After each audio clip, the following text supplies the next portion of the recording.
আসসালামু আলাইকুম প্রিয় শিক্ষার্থীবৃন্দ। আজকে আমরা সেই ষষ্ঠ শ্রেণীর 4.3 অধ্যায়ের 37 নম্বর অঙ্কে তো দেখা যাক কি আছে। এখানে x এর মান আছে a প্লাস বি, y এর মান b প্লাস সি, z সমান আছে c plus a।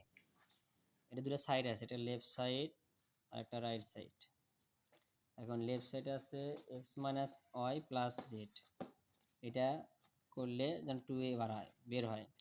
X Y Z এগুলোর মান আছে উপরে, আমরা এভাবে লিখবো। আগে লেফট সাইড তুলবো X minus Y plus Z. X এর মান কত আছে, এটা এক্স এর মান, এটা ওয়াই এর মান, এটা জেড এর মান।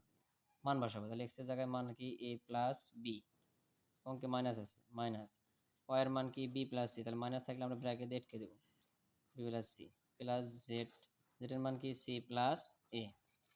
এখন আমরা করব, দেখি আসলে ক্যামেরা একটা সমস্যা, তার জন্য ঘোলাটে মনে হচ্ছে।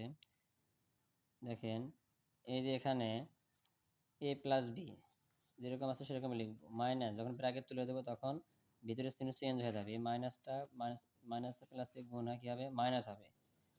এখানে প্লাস ছিল মনে হতো, তাহলে প্লাসে মাইনাসে মাইনাস বি, আর মাইনাসে প্লাসে মাইনাস সি, আর এইদিকে আছে সি প্লাস এ।